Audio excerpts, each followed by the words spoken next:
All right, everyone, welcome to another episode of The Sovereign CEO. I have with me today Matt Vincent. Welcome to the show. Thank you. Thank you for having me. Do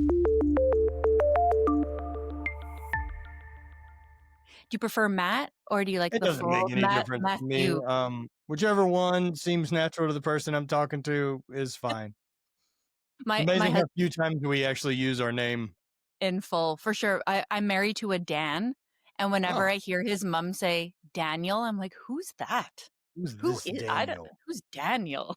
Yeah, I I think names are interesting in general, right? I think as much as we really try to pride ourselves on individuality in a number of things, very few people change their name yeah, in yeah. comparison to tattoos or any number of other ways that we modify who we are to be this what we want to be. Very few people change their names. That is so true.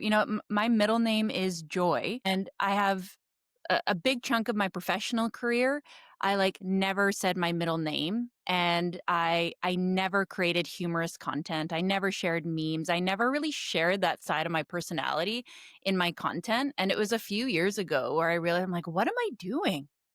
I'm funny. And this Yeah, middle yeah, name, yeah, yeah. perfect. Like bring this out more. Yeah, I love that. I think, but that connection with enthusiasm with what we do, I think gets lost by so many because they think it's supposed to be happiness. Mhm, Like enthusiasm can be frustrated, enthusiasm can be all the other stuff. But having mhm, enthusiasm for what I do every day and the life I live, like that's the real feeling I'm looking for. And I mhm. can catch myself shortchanging it and doing a number of things because of the narrative I'm trying to follow of like, but I'm serious and I will be taken seriously and any of these other things. And like, it's so silly that we get in our way. Yeah, and then I bet it falls flat when you try and be any other way other than who you actually are. Damn sure when it does really line up and it is authentic, it's what you really want it to end up being. Mhm. I know I connect with that, and the creators that I'm turned on by are without a doubt authentic, which is why I'm turned on by them, right? This undeniable sense that they are who they say they are. Mhm. Yeah, and having just so much fun with what they're doing, how they're doing it. Now, I reached out to you on Instagram really for that reason, but I really liked your no BS mindset chats that you were having with the audience. It didn't sound like this cookie cutter template that a lot of coaches are putting out there. And I really resonated with, I guess, your brand story, which is just your story, your life story, about really holding on to that message of I'm not dead yet. I've got a certain amount of time on this planet and I'm going to make the most out of it. For the members of our audience who don't know who you are, who is Matthew Vincent? Sure. Matt Vincent. At this point, I'm a 42-year-old serial entrepreneur, traveler, writer, public speaker, content creator, husband, friend, brother, a number of things. I don't think I'm looking for much of a single identity at this point, but currently the most focus is built around personal development coaching. And so sharing kind of my experience and my story and alchemizing down the hard parts of it so that I can shortcut some people through the journey that they're on as well. I think transition for people is really hard in life of getting to some point where you've checked all the boxes of I'm supposed to be really happy and you're not. And so then recalibrating to, holy shit, I don't even know what makes me happy because all I've ever done is followed the path for so long.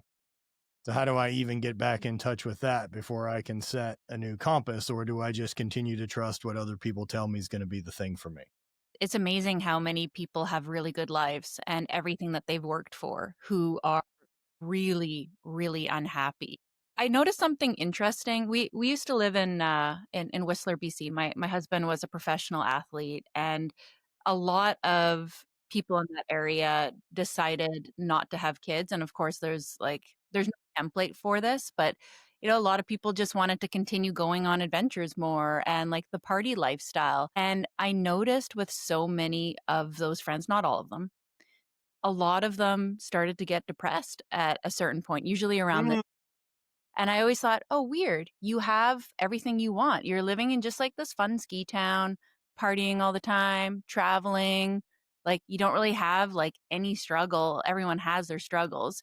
But I had this interesting thought about children, like throwing children in the mix. Not only do kids like slow down time, like I get to relive my entire childhood every Christmas, every Halloween, every birthday. It's like I'm going back in time, but it's hard. It's hard every Yeah. day. There are struggles, and I struggling is actually part of the reason why humans are more fulfilled. It's a reason for our happiness. So now you don't need kids to struggle, but if there's no struggle in your life, life is really boring. Yeah, 100%. Uh, it's really important that we have a pursuit. While I'm not one who sits to point at all the amazing things that are in my constitution, there are a few things I really like. One of them being the life, liberty, and pursuit of happiness. This unalienable goal and or right. Sorry, and I think the pursuit of happiness there is the important part, not happiness. Happiness isn't something that you can be given. It's not something that you get. Like it's the pursuit of progress. It's the feeling you get of overcoming resistance. It's the feeling you get of showing up and solving your own problems that gives confidence and removes self-doubt and allows you to take on a bigger challenge in the future. But at some point, and I'll speak mostly to men, but at some point people reach this thing where they're no longer in pursuit. You've gotten the house, you've gotten the job, you've gotten the family, you've gotten things are kind of calibrated to where you have a moment to go, oh, so it's just this for the rest of the ride. Mhm. And that makes a big shift to putting people on defense for the rest of their life because now we're in fear of losing what we've got instead of excitement to build what we're going to have. Oh yeah. And Yeah. pursuit matters. And pursuit, whether that's pursuit physically in the gym or it's going to be within your business or personal development or any of these things, like adaptation doesn't come without discomfort. And how lucky we are to be at one of the times in human history that I get to choose what I would like to help create the adaptation in my life. But it's necessary to pick hard things. Yeah, I think that's why there's so much polarization and weird ideologies and behaviors if we don't have like significant life problems like energy, food, water. We start making up some Oh, yeah. crazy problems. Like when I see a person like dressed like a cat, I'm like, maybe you need some real life problems. Maybe See, I don't think anything of it. I don't, I couldn't give any less of a shit. That yeah. if that's what weird temporary chapter someone wants to do in their life, they didn't ask me for permission, and nor No. do I have any care about what they think about how I live my life. Yep. And so I don't waste energy on it. Yeah. I don't want even that to be a distraction from the finite time that I get to spend pursuing things I'm in love with. Mhm. I don't want to be distracted by nonsense. Mhm. Yeah. And that makes sense with the not dead yet kind of brand and theory. Tell us about like how or why did you make that company? Sure. What is it about that slogan? Say like anything else, a number of cascading events kind of formulate a thing. But back in 2011, I started really competing and focusing on Scottish Highland Games, the weird sport in the niche of strength sports, and fell in love with it. And through that, decided to create content around training and traveling to compete in it. I wrote a book on how to train for it, and then wrote a second book on the other side of the sport. And then um, things are going well. I won a world championship in 2012, and in 2014 got a little bit of kick in the teeth. My dad passed away. Um, Pancreatic cancer in an 11-month, pretty quick. Things are normal to he's dead. And the timing of all of it, my father finally passed away on April 5th at 62, the day before I turned 31. And the reflection was pretty loud that what if I'm halfway through my life? And what does that look like? Is it just more of this? Is it more of going to the same things and being around the same people? Is it all of that? And what does that time look like for me? And so for me and the way I think and through processing it, I translated it out to that's 1,612 weeks left to live. That all of my dreams, all my goals, all the things I've ever wanted to accomplish, I got 1,612 weeks to get it done. So what are we waiting for? And that really launched Not Dead Yet and fired off a lot of new things in me and desire to pursue unreasonable goals of I won a second world championship later that year after he passed away. I didn't crumble under dealing with the stress. I managed it all and processed it pretty healthily. Thinking things are going well, I launched my apparel company later that year. Things are going great. I'm putting it out there. I'm risking it. I'm making the moves. I'm taking decisions. And in 2016, at the end of that season, decided to be smart as a long game athlete and have a knee surgery to fix up some wear and tear that had been there. And it just didn't go as planned.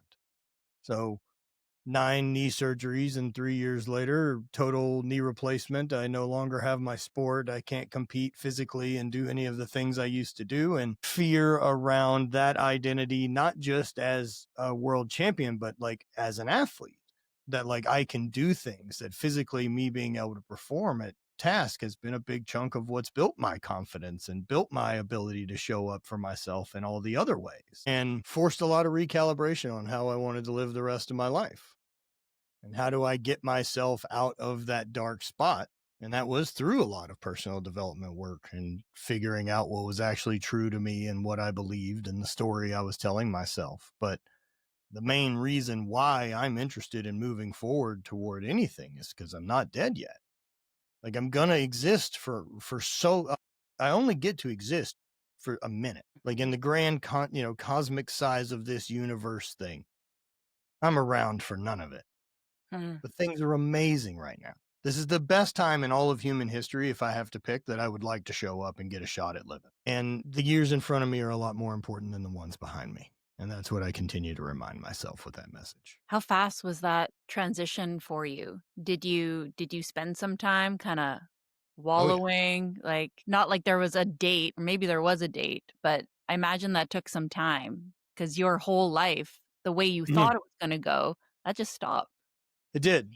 And not only did that stop, but like when the chronic pain was at its worst, I'm only able to walk about like 200 yards a day and I travel with a cane. So all of these ideas of when I retire from this and I'll start getting into XYZ or dabble in all this, like all of it's gone. Like I have to say goodbye and mourn the death of this life that I had really fallen in love with and I knew that was never going to be again. Things got really dark. I didn't know how to manage it very well. It cost me the marriage that I was in at the time. Cost me a lot of added hardship I didn't need to apply to myself through that window, but we did figure it out. And clearly that's what it took me to get here. So I don't want to change any of it because then I'm not here. Mhm. So all of it was worth it. Like, so I have a lot of gratitude for all of those moments in the dark. That's where I got to reforge who I choose to be instead of who I thought I was gonna. Was there a single thing that shifted you out of that mindset? Can you pinpoint it? Was it a certain practice? So, like, I was stuck in a season of depression for a long time, like 7 years. And Mm. me being depressed means I get up at 5 and I go to the gym and I go and volunteer in the community and I open up a yoga studio. And I think most of it was me maybe drowning my feelings in busyness. But I was also like, okay, what are the things that you need to do to get better? Because this doesn't feel good. So I tried therapy. I tried meditation and breath work. I did so many things, microdosing. I can't pinpoint one thing. And it took a long time. I'm just not there anymore. I wish I could say that. That Yeah. was the thing, but I actually have no idea what the thing was. My story is relatively similar to yours. I once I got out of my own way and decided I'm going to solve the problem of getting myself out of feeling like this. Whether that's the chronic pain or the depression or the self-doubt or the self-loathing or anything else I was dealing with. That I was going to solve the problem. I think that's probably the single biggest thing that changed.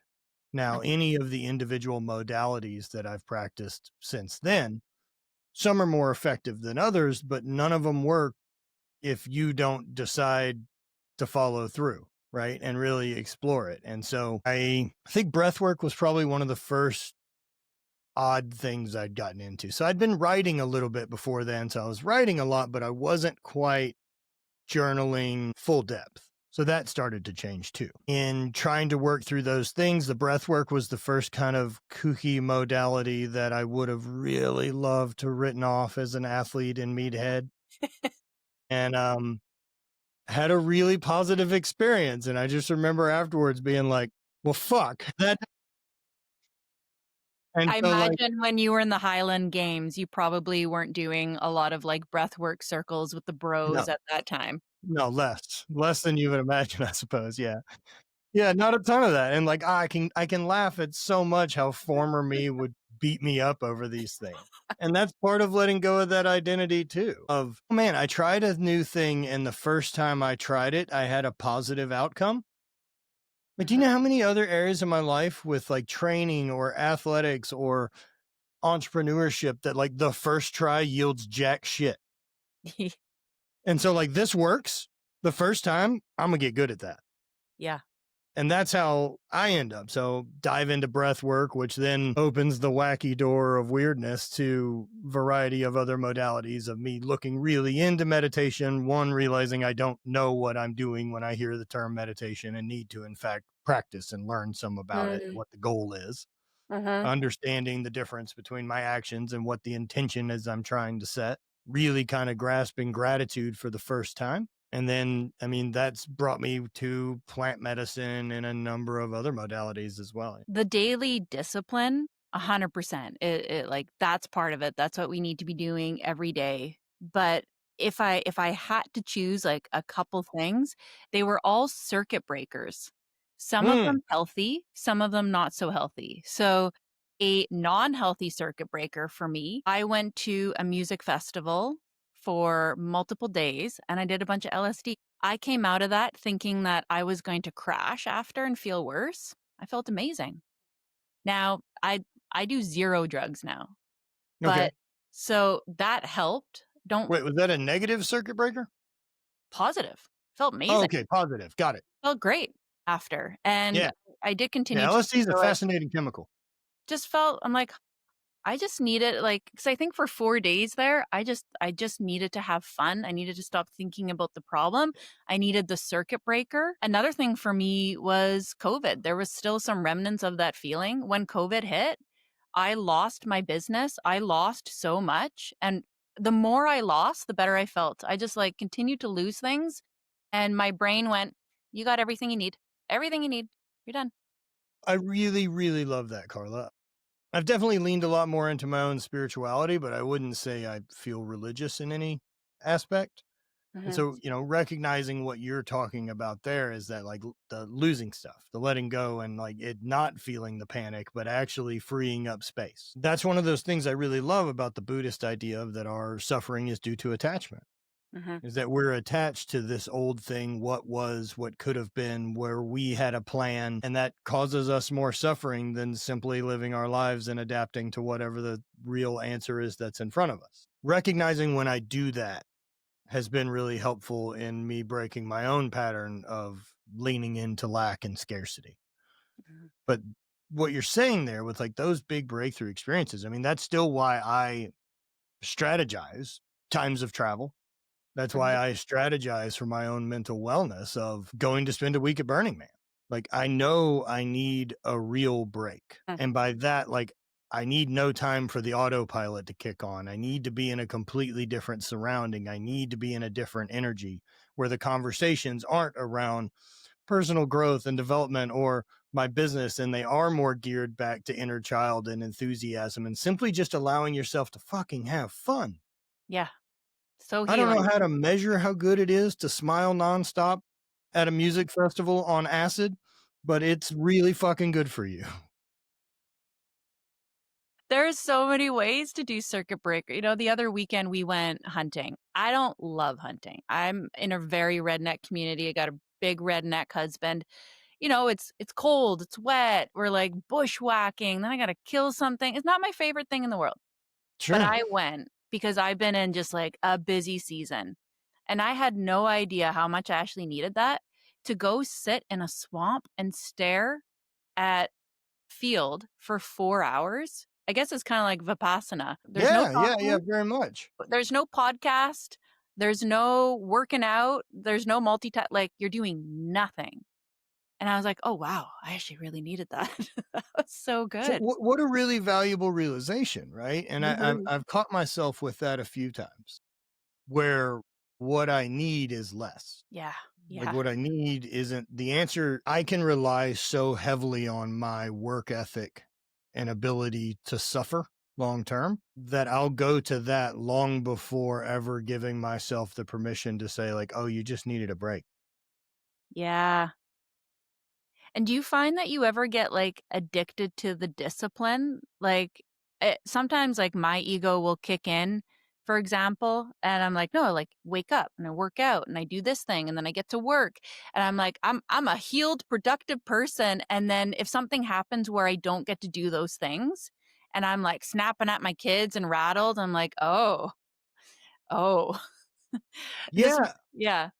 I don't know that I would get addicted to discipline. I do get hyper aware of the results of following through. And so when I do find myself in those other more scarce fight or flight, energies pinned at the max situations where I am now snapping at other people and I am seeing the world out of lack and I'm starting to create content out of fear because we need a promotion or this is coming up or how do we fuck. It's the discipline that keeps me out of that. And I do recognize this at that point of trying over and over again to somehow get around it. But I definitely try to avoid getting caught in the all or nothing approach to it. Yeah, I think that's more what I mean. Yeah, that like if it doesn't go exactly like this, I fucked it up. Yeah. Like, are you sitting in traffic and someone cuts you off? Are you able to pull those things into practice Mhm. then? Yeah, something happens in that moment. I mean, No, that's the real you can test. watch people in traffic and fully determine where their central nervous system is.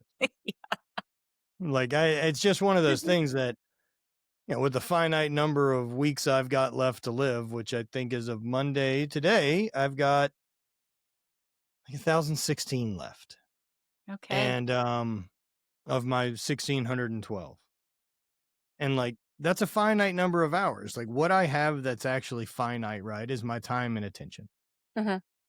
and I'm not fucking giving it to some guy in traffic. No thanks.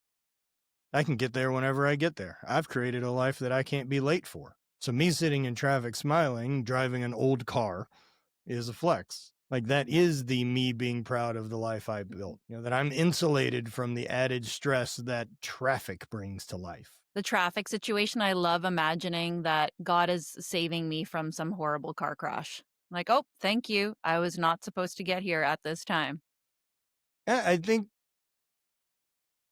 I think whatever purpose you want to give stuff in your head matters, but there's not an inherent one. That's the beauty of you getting to choose. And I love that. For me, I always tend to try to follow at least the reasons things happen or some out of some form of gratitude and abundance. I mean, right now, I think the vast majority of problems that I see we're dealing with in the US or men that I try to help or in the West in general is actually our inability to manage abundance for the first time in human history and having it. We have spare time, which leads to existential crisis. That's a good thing. We have an overabundance of food for the first time ever. Of course, people don't manage it well and they eat shitty. We're so geared to go to the most convenient solution. And in the West, we also have a lot of propaganda to support success looks like not having to work hard anymore, or you're past a certain level, or once you get this, you'll finally feel how you were hoping to feel. And that's great. It pushes capitalism really well. It's a wonderful driving force. I Yep. mean, we teach it in coaching and anything else, right? Like, what's the pain point? What's going to be the solution? And why am I the person to solve it? I mean, Mhm. we're purposely doing it because the biology in our brains doesn't trigger onto things that we love easily Mm. because the things we love and are happy about haven't tried to kill us. But we create the narrative around the other one, and so it gets more attention. I'm Mm. bummed that we're wired that way. I'm trying to rewire myself to see the other side, the abundance that's always there. Maybe you can rewire my mindset around this. I really like the Diary of a CEO podcast, and he's been bringing on lots of people to talk about AI lately. Mhm. And I have a big fear around AI, and it's not losing prosperity or income. The conversations that he's having with the creators of AI is AI will wipe out jobs, but don't worry, everyone will be prosperous. Don't worry, you won't need to work. You'll just spend your time in hobbies and with friends. And for me, that sounds like my own personal hell. And it's not because I'm addicted to working. I like the balance of all of it. I like the struggle. Yeah, I like but the point building. they're trying to make is you could work on things and the income wouldn't be part of the decision maker for you. Yeah. That's what they're talking about. I believe what they're talking about is bullshit. Yeah. But just for the sake of understanding both the argument and how you feel about it. Yeah. I'm a full-on workaholic. Uh-huh. I'm not balanced. I'm a lunatic. And all of the other people who are successful in ways I want to be are too.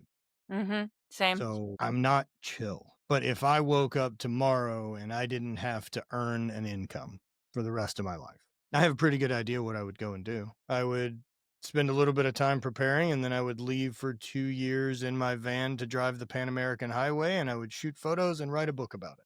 And that's whether or not anyone ever picked it up to read. I don't give a shit. It's not for them, right? So, like, even all the problems I'm trying to solve as an entrepreneur are slowly trying to inch me toward getting to do that. So I'll continue to write. I'll continue to produce. I'll continue to adventure and get better at photos and start writing and doing more and learn how to self-publish a book and put things out because I don't Hmm. need permission. Want to write a book? Write a book. Why What are not you right waiting on? now if that's where you know that you're inching your way towards anyways? Because I would also like to be clear that I would like to do that trip and not sacrifice 100% of the life that I've currently built. And I'm aware that that's part of the caveat. That's an unreasonable goal to top on. It's like, well, I would like to leave for a 2 year adventure to just take photos and write, but also I would like to have an income during that 2 years. So I'm honest about what the goal looks like. Yeah. But if money showed up tomorrow Yep. and I no longer ever needed to make any of it, that is what I would start moving toward. And after that, I don't know, but I bet I would pick the new thing while I was on that one. If the It's back to the original part of that conversation with the AI piece. I don't feel good about it in a number of ways. I do think it's going to cause a lot of problems, especially in a culture where capitalism's the main thing and maximizing profit is goal number two. And so any of these gigantic companies that we deal with of Amazon and Uber and these type of things, like their problem to scale bigger than they are is because people are involved and people are unpredictable and people get sick and people call in and people have drama and they'll eliminate those people as soon as they get the chance. 100%. 100% they will. This is also what we've told them. I mean, make no mistake, this is on us too as the consuming public. Mhm. Stop fucking buying from them. You can make that choice. We could have in the 90s or whatever decided, no, I'm not buying from Walmart. I buy my shit from Bill. And we didn't. Because convenience matters more to us than that stance does. So this is our fault. Make no mistake. So spend your money wisely or get a fucking job that can't get replaced by robots. I also recommend building those skills. I have a real worry, though, about all the essential workers that are going to be put out.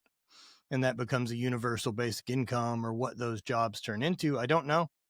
I Mm. have a real worry about it. I know they likely won't affect me. It's interesting trying to prep kids for this. My girls are 13 and 16, and I don't want to put a shadow on their future. At the same time, I want to be honest with them. So I haven't talked to them about AI taking away jobs, but I have had conversations about this world is very, very different than what But dad and I grew up in, but that's every generation, right? Like it's supposed to be. This idea that things were ever going to stay the same is the mistake we make as a species. for sure. All this shit's temporary. The fact that like our parents did the one job thing and came out of baby boom and all this in America, like that time in American history where like middle income families had houses and took vacation is only around for like 40 years. So let's pretending that's normal in a civilization is bonkers. Imagine going back to like medieval times and telling people who are selling bags of potatoes, one day you will be selling pictures of your feet. Yeah, fascinating. I mean, but even we always see a loss in employment when technology improves, right? Like how many people were against How many saddle makers, horseshoes, farriers, and anything were against the automobile? Like, I do think some of these are slow moving disasters, like Naval talks about a bit, that are going to autocorrect themselves. I do think Mhm, with the pendulum swing, perhaps, and this is one that I just really hope for, so I'm going to start saying it out loud more often, mhm, is the way my parents don't have any ability to decipher information online because they grew up in a time where there were like four channels and it was scarcity of time to actually get news out. So things had to be vetted a little bit differently. mhm. Whereas now the overwhelm of news and attention that it is clickbait attention first, information second. That this is all attention grabbing more than it is trying to be informative in any way, shape, or form. We have shown them time and time again that we will pay more attention to things that make us panic and point our finger towards someone else who's the problem. Yeah, And so this is what they serve us. But what I really hope that change happens from our parents who believed everything they read to now because of AI, we won't believe anything. yeah, And I much prefer that because it takes the power back away too. Thinking both sides are fucking incorrect is the answer. yes, Neither of these people have our best interest at heart. Neither side, neither any of it. And part of that is our fault too because we're unpredictable. Like what we do with toilet paper. Like, look at the panics that we have whenever we're given information. We've told the powers that be that yeah, we would rather you lie to us and then fill us in on the information later because we can't be trusted with big information up front. This is our fault too. yeah. For that reason, do you find yourself like, do you not pay attention to like politics, No, I the don't pay attention to news? any of it. Yeah, not at all. I was imagining so, especially with having like the ticking clock of this is how much time I have left. I don't imagine that you would consciously choose to put what's happening in Well, politics into that I've camp. also, all the important stories still find me. I can't avoid them. It's not like I don't know what happened to Charlie Kirk. Of Yeah. course I do. Yeah. I don't have any of that shit in my algorithm. I couldn't be any Mhm. less interested. Yet it finds you. So, like, why do I need to search it out? You know what? I noticed the addiction in me. It was a couple years ago. I was working for a great big creator, and I'm very talented in making memes. So he had me Okay. literally on his content team making memes, finding the latest news, making fun of it, making memes. It was a hilarious random job that I had. Would you produce both sides of the argument to test and see which one took off more? No, I didn't. Okay. I didn't. But what I noticed was there was a week there where I couldn't find any news. It was a very strange week because there's always a million things happening, and I found like, I could feel this, like, addiction in me. I was, like, upset that I couldn't find any upsetting news to make fun of, and I quit. I was like, "Oh, gross." That's a good move. Yeah, I That's was a like, great I awareness, don't like dude. this Well at done. all." Yeah, well done. That matters a lot. Mhm. You know, that being able to edit yourself and have some self awareness there is a big step most people don't ever take. Most people just have a feeling and then let it do whatever it is they think it is. Feelings are great and all, and I want the ability to feel the maximum of all of them Mhm. in my lifetime. I'm just not interested in being reactionary to them. Yeah, it's the way the algorithm's been built and how much time we spend on a cell phone, we've all been conditioned to get attention or want to like we people want to scare themselves. They don't even realize how addicted they are to scaring themselves, to looking for the bad information. And I was watching a clip of yours and it really resonated with me because I talk to people about branding and like speaking authentically and creating authentic content. And where I see most people screwing up is they think authenticity just means doing whatever you feel like. It means just scaring the shit out of people or like not wearing makeup that day, or you just drop a bunch of F bombs and like, that's just the way I am. That's authentic. And I've always been like, no, it's authenticity is so much deeper. It's like, it's your value system. It's the things that you Mhm. really care about. It's not what you're doing right now is just being permissive. That's something totally different. And in your content, you said a lot of people think being authentic means being an asshole. Well, yeah, that I find that really interesting on a couple levels, right? That like if someone's going to be authentic, that's this is just me, and you love me the way I am, like whatever, whatever that is, and you know, I'm honest, and like that's some type of like badge to wear for you being terribly fucking abrasive to everyone who deals with you. And so like my question always becomes then like why? Why, if you're choosing your authentic side, it's one that pisses people off? Like what turns you on about that? Yeah. Like I have no fucking concerns what the other, like someone who disagrees with me, thinks I should live my life differently. I couldn't fucking care any less what they think about my life. I'm not gonna create content to provoke this person who doesn't give a shit about the way I'm living. Why? Other than it generates more attention easily, but it's the wrong attention. Like those people aren't gonna translate into anything you're trying to accomplish on a higher level with creating content if you are.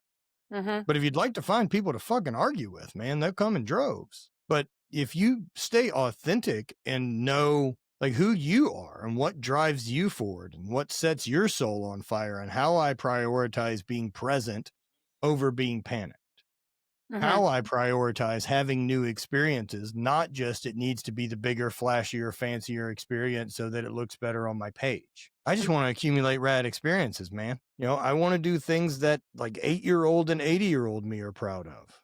I Mm-hmm. love the idea of meeting this 8-year-old kid version of me right now and telling them what I do for a living and seeing how excited they are, that I'm in shape, that we do live this life. Holy shit, we have a van.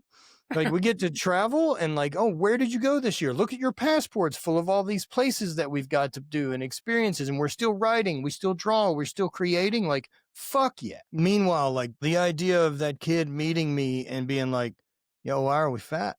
Like we go to the same place every day and you hate it. Why? Well, there's bills to pay. Like, is there something else we could do? No, nope. This is it. This is the one path. I started on this in college, you know, from most likely a place I went to school that had something to do with where my parents decided to conceive and have me because it's in a geographic region near that. Like, you didn't choose shit. Yeah. Like, all of it's just been following the path that was handed for you. And living authentically is knowing that I fucking chose all these things. Mm-hmm. I didn't grow up traveling like this. I didn't grow up camping and adventuring. I didn't grow up writing books. My parents aren't entrepreneurs or authors. I picked this life and I've got That to solve all the problems to make it real. that's so funny that you said that. You know, my dad is German, and Germans like to keep things in a box. He came Oh, over sure. here Yeah. Oh, yeah. from Hamburg and was a farm boy. So they immigrated to Canada. You work the farm hard, you go to university, you get a job with the government, and you work that job until you die. And you'll And be proud. Well, you'll do it. you'll do it. And, you know, a degree is the most important thing to him. And you can even hear it in his storytelling. Whenever he talks about anyone, it's what degree they have. And he's always worried about me relentlessly and struggled with the way that we live. Sure. Dan and I have moved every 6 months for 15 years. We would just take off and take our kids to university, to Nicaragua. We would pull them out of school. We would just travel nonstop. I started university. I never finished it. Dan never went to university. And we live this like really cool life. We've made Oh, really yeah. smart investments. We have really outside the box businesses. And he'd always phone and like, are you okay? Like, no, really, and he couldn't No, they can't see understand it. that this is the best, Yeah. that we are Well, also, more than like, okay. none of the shit we get to do for a living existed 10 years ago. Yeah. I need to be like Joe Namath famous to get to do any of the shit I do for a living at this point. Yeah. Like, I love the fact that social media came along and scaled celebrity to some degree, which is fantastic because Yeah. there's enough people out there. Mhm. There's never been a better time to be an entrepreneur and try things and invent businesses. But yeah, that old guard sees it a certain way. And think about how their parents saw it, right? That like if you don't get a degree, you sit here and work on the fucking farm with us forever. I And so of understand where course he that's the comes biggest from. thing. 'Cause Yeah. my grandparents on both sides, their stories are unbelievable. They were never safe. You know, my great-grandparents fled the war, they went to Brazil, they died. My grandma had to take care of 8 siblings in the Amazon jungle. They went like, grew up there, eventually got to Canada, went back to Europe just in time for, like, the Nazis, like, what they dealt with, like, I understand why my dad craves safety if Stability. Yeah, it never yeah, existed. yeah. Yep. But I mean, I don't know the full old adage, right? But there is this, we'll be soldiers so our kids can be farmers, and we'll be farmers so our kids can be teachers, and we'll be teachers so our kids can be artists. Well, we're here. Congrats. We're the first to get a shot at it. Mm. And for me, when I look now at 42-year-old man and what I'm doing with my life and what purpose do I choose to attach to, it's I want to create for a living. That's it.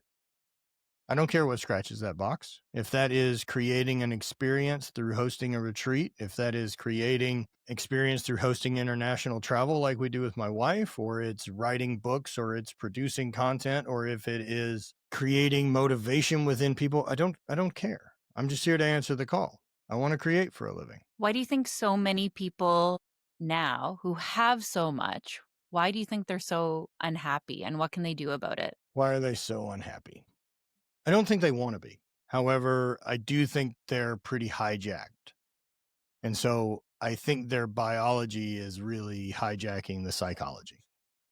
And so if I think about the brain and what it's developed for, I think our brains very much evolved to keep us alive, not tell us the truth. Wouldn't be really valuable for optimization as far as the brain goes, as far as evolution. Like Mhm, staying alive is what matters. mhm. And we did that for a really, really, really long time. And only within like the last 75 years, let's call it 100, like three people generation wise, that's not a thing. And so, of course, our biology is so hardwired to see threats and see what the next thing is. What is the resistance? How do we fight it? What's the other? And that is a problem that a society reaches once it reaches a level of abundance. And I think until it recognizes that it is in that time of abundance, it'll continue to divide itself by smaller and smaller individual groups until it eats itself. And I think we're witnessing a lot of that. Something Alan Watts wrote about that I really connected with. So changing it. One is realizing that's what's happening, is that I'm predisposed to threat detect because none of the good shits ever tried to kill me from an evolutionary basis. So whenever we then don't have terribly hard things going on, we still perceive the biggest threat as the biggest threat. That the biggest threat is traffic and being 5 minutes late. So I react to it like there's a possibility of my child having their fingernails torn off, whereas it doesn't fucking matter. Do you think that's because the body gets stuck? I've certainly been in scenarios where my mind is not thinking about something stressful, but I can feel my body, like, heart pounding, like, feeling the stress. Do you think there's, like I think set and setting of the environment we're in matters a lot. Like, I mean, I know a good vibe and a bad vibe in a room, despite there being a story around it. You Mm, just pick up on energy. yeah, Now, I also believe you're in control of your energy.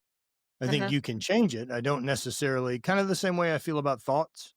I don't uh-huh, know where they come from, man. I definitely am not the origination point of all the ones that run through the head, yeah, but I can think about what I want to, but I don't know how to make them stop. I also know that depending on my mood, my set and setting, and what I am prioritizing giving my energy to, seems to set a little bit of the radio station in my head around what frequency I am tuned to. And so, gratitude being the one that I try to stay locked in on, that practice started out simply as anybody writing in a journal and write three things I'm grateful for. I did that for a long time.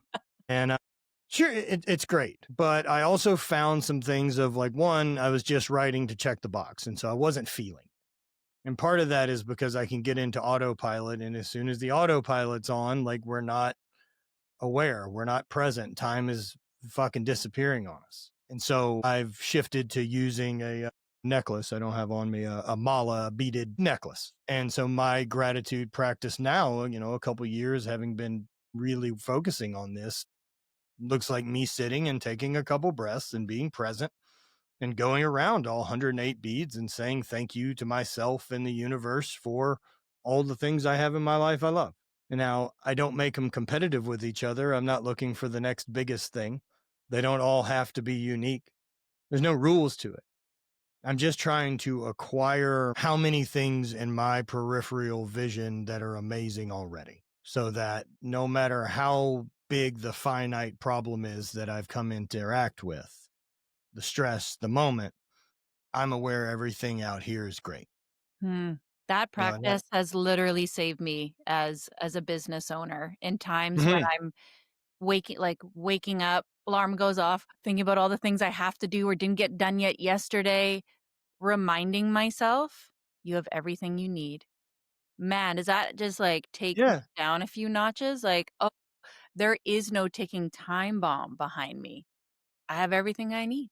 It's okay." yeah, and solve the problems, right? Like, Yeah. yo, breathe. Also, let's be honest with ourselves. This list that we're trying to get to the bottom of has never had a bottom. I will reward this hard work with more hard work. And over time, that's really tricky for our biology too. It's really important to be able to delay gratification as long as it's not indefinitely. I think that's why people get really trapped in their phones too. There's the entertaining stuff, the dopamine spiking stuff, like, I'll get stuck there sometime, like, "Oh, They are better to look at than most things we're doing. Like, there's no doubt that you can tell yeah, me, like, you should sit and be present at the DMV instead of use your phone. Like, fuck off. Same for yeah, airplanes. Like, I'm aware of it. The problem is it's better. It is better than what yeah, most people are doing right now, mm, but it isn't real. yeah, And no, so it is like that processed foods version of nutrition. That man, it looks like steak, but it fucking ain't.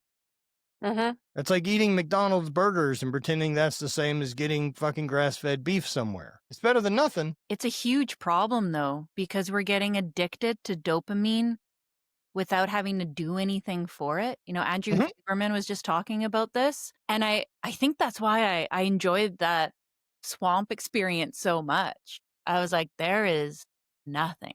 There is Well, nothing here."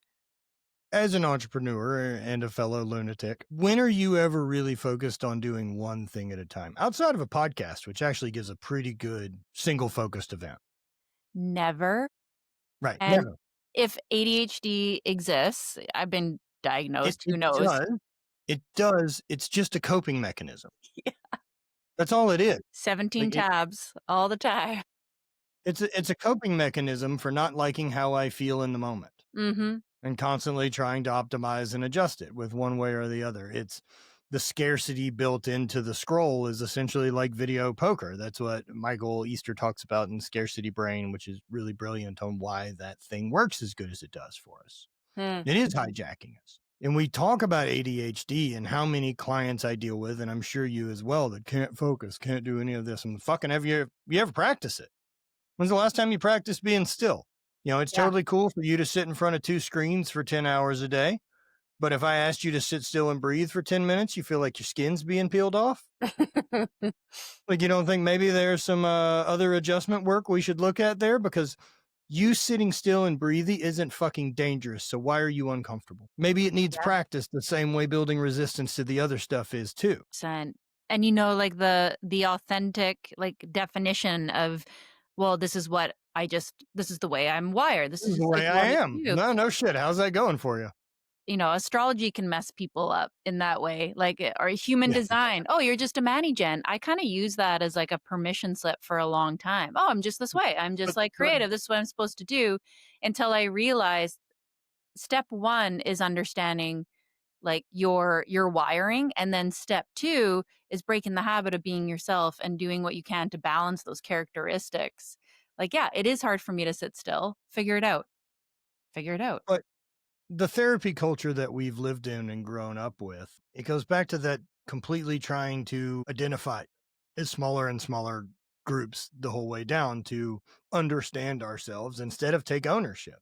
Like it's all pattern and programming that got put in place from the environment you grew up in and what all those things taught you. But you can change habits and you can change your mindset and you can put things in, but they're going to have to be done very consciously until the autopilot takes over. But the reasons these are the way they are is because the autopilot, because Mhm. you've allowed this to get that far in. You know, the therapy culture gets obsessed with this and personal development does too. And I try to stay away from it of like, I believe that it's important for you to weed your own garden. Your husband can't weed it for you. The only thing you can do is take care of you. The only thing I can do is take care of me. And that's what's best for both of us. Because I can't fix you and you can't change me. So we should both work on our own thing that's actually useful. And we spend all this time weeding this garden in our heads of who we were and why I have this trauma and how that's attached to this and that made me this way and I am this. Yet we're just buying new identities the whole time to validate whatever shortcoming we think we can't solve. When the truth is, you just haven't learned how yet. But in that process, like at some point, quit fucking weeding the garden and start planting flowers. Start getting your eyes on the things that you actually want to be. What are the habits you would like to have implemented instead of constantly looking at your life as these landmines you're trying to avoid? We're back into fear based thinking. We're back into fight or flight, and we're not going to stay creative and be out of anxiety in that mindset. Seeking the why has never benefited me. And I'm not knocking on therapy. I know it helps a lot of people and there's a time and a place, but in the past going to therapy or like looking for like the root cause, the why, it hasn't helped me. It hasn't been the thing that's ever changed me, which is probably why I started getting like really intense coaches that were like, "Okay, great. Yeah. Now what? Now what?" Right. Right. That's exactly it. Because, I mean, identifying the thing, great. What would you like to be there instead? How would you like to change the original operating system that we've been dealing with? And the way that we do that is through repetition Mhm. and through conscious effort and doing it for a long time. Like that's the only way to change it. No different than if I want to create change physically. There's nothing I can do today to change it. Yeah. Like there's no amount of working out I can do today to fix it. But working out for a little bit and being conscious effort and being intentional with my time will. I don't And like the that skills you answer. I learn just through want that. the pill that fixes it, Matt. Just give me the Well, I mean, but that's back to that side of the things that we're into. Yeah. Like it's easy to want to fucking blame Big Brother for all this type of shit and laws in hand and the food processing and stop fucking buying it. This is why it's for sale. We live in capitalism. Like we've told them that we're far more interested in a solution to get rid of my side effect than we actually want an answer to the problem. That's not on them. I'm not interested in big daddy government telling me what food I can eat. I'm an adult. If I want cookies sometimes, I'm going to have cookies sometimes. It doesn't make me less of a person. What makes me less of a person is an inability to be less reactionary to how I feel in the moment. I'm constantly being hijacked to buy something, change this, do this, change this channel, or turn on the TV, look at my phone. I want to be in control of my attention and energy. What a better way to take your power back than always pointing your finger at the systems, the Mm. structures. It's easier. I just haven't seen it benefit anyone that does it. No, doesn't change anything. Tell me about your organization. You're a Yeah. little jet lagged today. You just came, Yeah, no worries. yeah, Which organization? where you're going overseas to help Got it. clean Okay. water. So that project that I work with, Fight for the Forgotten. I've done that for the last 3 years, kind of came on board to help with marketing and creative and content and things like that for them. They were started by a buddy of mine, Justin Wren, and they've been around for the last 13 years doing this type of work in the Congo and in Uganda.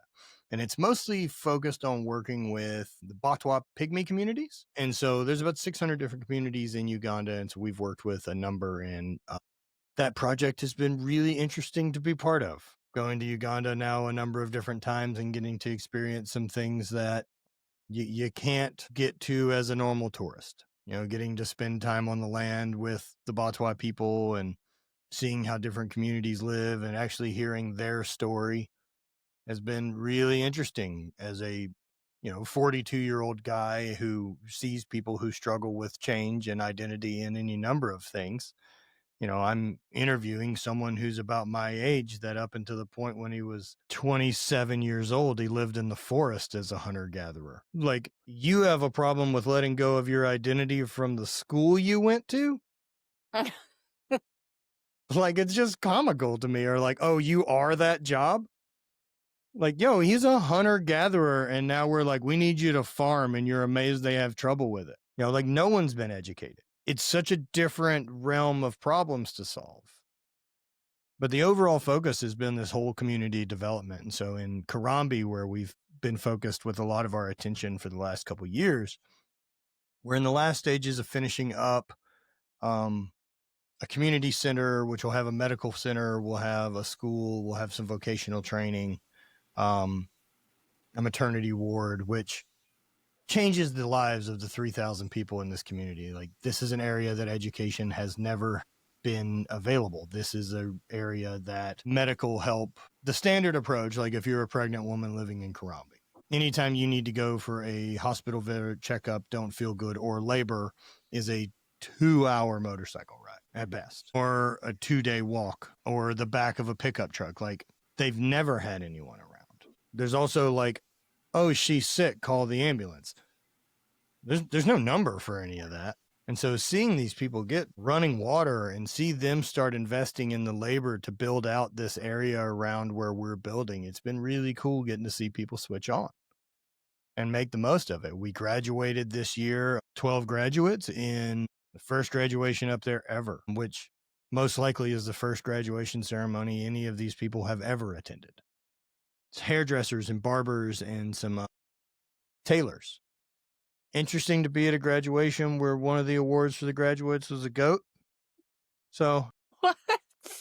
goat, couple chickens. That's real shit, man. That's real shit. I've sat in rooms and watched that, and like, they're pumped. But there's some big takeaways I've had from doing this work. They're not miserable.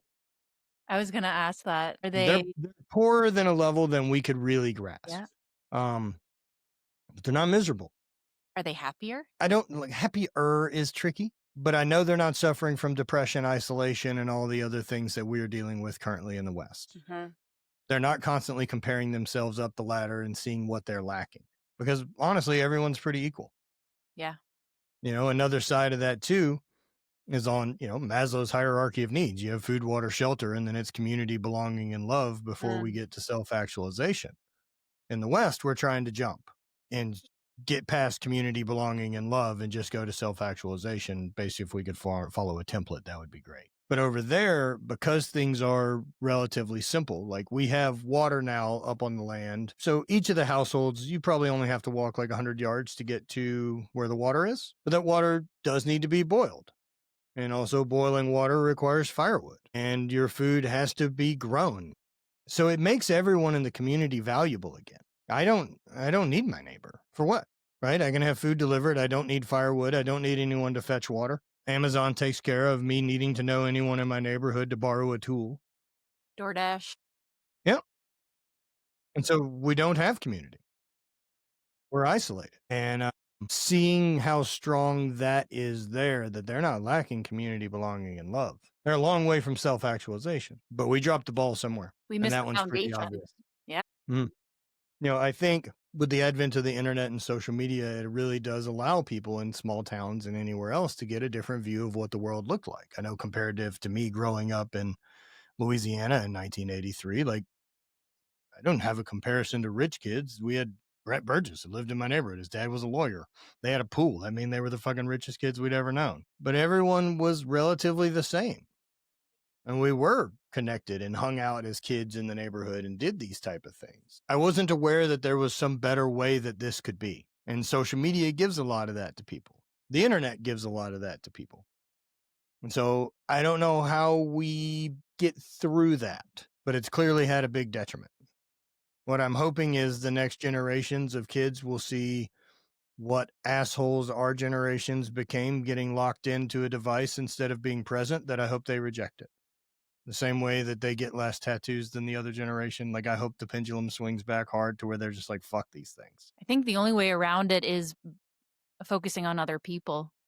It is service. I don't if you can go to Uganda, great, because I'm sure that puts Yep. it in a perspective real fast, but just not focusing on ourselves. I have a friend, he used to be in the Canadian Army, and he's a missionary in Burma, and he's given his whole life just to helping the Burmese people.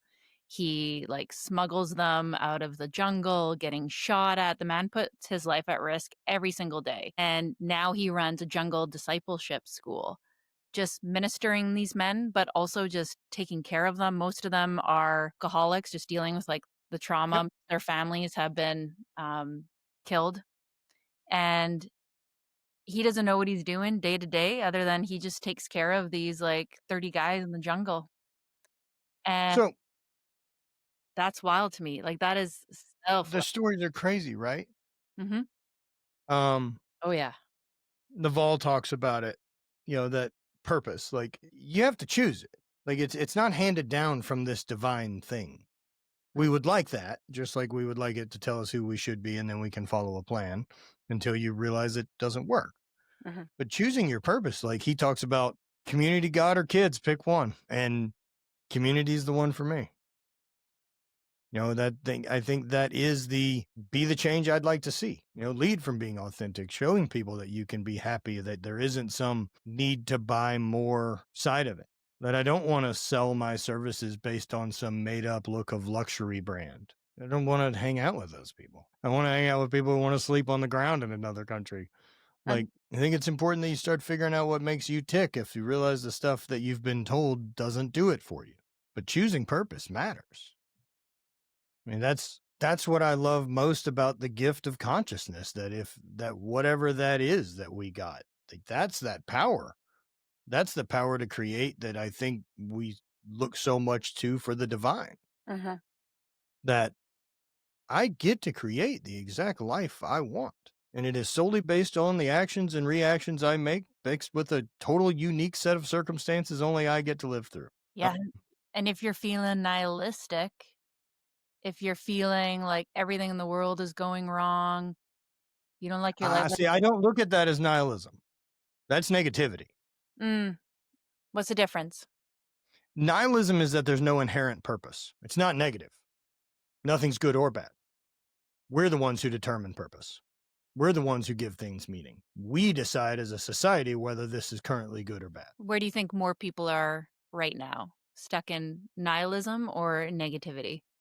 Negativity. Yeah. Yeah. Nihilism would be a slight upgrade on the Hawkins scale and then, like, keep going. Well, look, I operate mostly as nihilistic as my universal viewpoint. Okay. Now, as I step down from there Mhm. to, societal or my own individual viewpoint, yeah, things change a bit. But do I think there's an intelligent creator that put all of this into play for us? I don't think so. I'm really good with that too. Like I don't find any need for it. I do believe in something larger, whether that's the vibe or source or the universe or energy or whatever it is. But do I think we've possibly grown past the sky daddy figure of God who keeps us in check morality wise? Yeah, I think we're probably past that. I'm not. I'm Right all on. in on that belief system. Right on. And again, I don't think anything negatively of it. But I think pretending for me that one, religion hasn't been used as the most divisive tool in human history would be incorrect. And so I have a problem with organizations that operate from fear and scarcity as a main driving force to get community. I have a problem with organizations that have to point out an other as the source of their problems instead of realizing we're all the same. And I've I don't like never the idea of turning away from what I believe to be the source, the energy, the create, the be alive, be conscious, be present, be aware, Mhm, because of some idea of a souled eternity to me. This is the good shit. Is mhm. being alive right now. Yeah, I've never experienced that in any of the like, any of the people or places that I've been, and I think that's because people screw it up. I think people I, screw up beautiful ideologies. well, and that's where I would argue that I believe most of the ideologies were written by people. I think at best they're an interpretation of the divine, and at some point those things get competitive where I need more people to believe in mine than theirs because capitalism and growth and community and power and all the other things.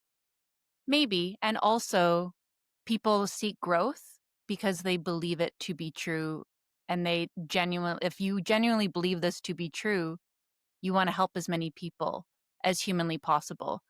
If you were nihilistic about your belief system, if you said, "Well, it doesn't matter, like, this works," but, like, you go and do it, you go and do, like, the opposite or do something else, how much do you actually believe in that path? I'm not saying that that should be forced upon anyone, but I think a lot of people will shame, like, a Christian missionary, like, "How dare you go and share like this with somebody else?" if this worked for you, like anything, if this was your testimony, why wouldn't you share that with every single human being? 100%. On board with you. Yeah. 100% on board with you. I got no issues with faith and spirituality. Yeah. I hear you on the churches. Like, churches have done some terrible things, so have atheists, so has every government organization. Agree, but I also don't want to point at what others' false comings, what that I have less fuck ups than they do to justify me being okay. That's not exactly a ranking system I want to decide on. I would prefer they all do their best. And I don't believe that's been true. So I are don't you want to point out the other as the example of why this is okay. I think it's bad that we have organizations that protect. If I'm just pointing the finger toward Catholicism, we have lots of areas that we can point at as gross within that. There's also lots of really beautiful stuff. I believe people getting together for community to talk about philosophy and better ways to read their life is amazing. Do uh I think organizations that buy up land and power to be able to do things like manipulate the criminal justice system are a good idea? I don't. I get where people come from that viewpoint, and I think especially looking at, like, the Catholic Church in particular, it's such a big, powerful, rich organization. I've Mhm. never set foot in a Catholic church my whole life. I grew up with that, grew up Methodist, and Yeah. have attended a variety of things. And look, Catholic Church is just easy to point the finger at. Oh, for sure. I'm The just saying truth is, I don't that. find any of them to be any more real, truthful, valuable than the next. What Mhm. I do see is to find common thread amongst all of them, and that's probably where I really find truth. But to say that I fall into any single one of their camps, not so much. Everyone's pretty against killing people, as long as you can justify it. And that's really the truth. So even saying like thou shalt not kill, it's a shit rule. We don't believe that. We do in a lot of areas. It is totally cool if you defend yourself and have to do that, and I believe that. But the idea of the rule of thou shalt not kill, that isn't something like we really fucking believe. Well, I've never heard a church promote that by any means or a Of pastor. thou shalt not kill? No, killing of anybody or No, I hurting. don't think that Yeah, yeah. I've never seen anything that promotes it, but it is one of the 10 rules, and we seem to do it on a regular fucking basis, on a regular basis, whether that's military conquest or any number of things. Oh, for sure. I think a lot of people will claim a certain identity and not actually believe it, embody it, follow what that belief system would actually entail. Yeah, I agree. I think most likely, I bet most conversations around spirituality and faith, you and I would fall very similar aligned. I think the packaging of which turns which one of us on is different. Yeah, for sure. Yeah, I think the issue is just people not practicing what they preach, and that happens I at agree with that completely. every level in any organization. Like people have wanted to be misled for long times, and there's always someone who's willing to step up to do the job. That's a people problem. Yeah, That's a user error. yeah. It's not it's not its thing. Mm, That's the people that show up and believe it more than whatever else. Why do they need it? mm. Starts getting interesting. I never thought I would be here. I wanted nothing to do with this, and, the reason I'm here is I don't know how to explain it other than, like, magical. Mhm. Like, magic. Like, things that I could never explain that make it undeniable that this is the way for me. Not out of need, not out of fear, quite the opposite, and the way I look at everything now are what are the fruits of that? My entire life is radically different now. So, I think that's how we all have to judge, like, the path that we're on. What are the fruits? Yep. Path of abundance is Mm, what I believe as well. yeah. That it's already all there for us. I already have all the things that I need. How lucky I am to be alive right now. How lucky I am to be able to perceive those instead of the threats that are in front of me. That's a Zach Bryan song. Me and my kids say that a lot. How lucky are we? How lucky are we? I love Yeah, that. that's what my gratitude practice sounds like in the morning, Yeah. or now I do it a number of times a day, but I go through and thank all those things. Yeah, it's How such a cool good. it is to translate light waves the way I do to see beautiful things. Yeah. I look at the problems the same way. You know, when Mhm. I face problems, I'm just like, "Whew," like, "Thank you for showing that to me. I needed to deal with that. It sucks." That's so important right there. So Yeah. when I'm working with clients and we're talking about a habit we want to rewire. So one of the ways I focus on that strategically is first thing we have to build at least an awareness of the habit. I do that thing.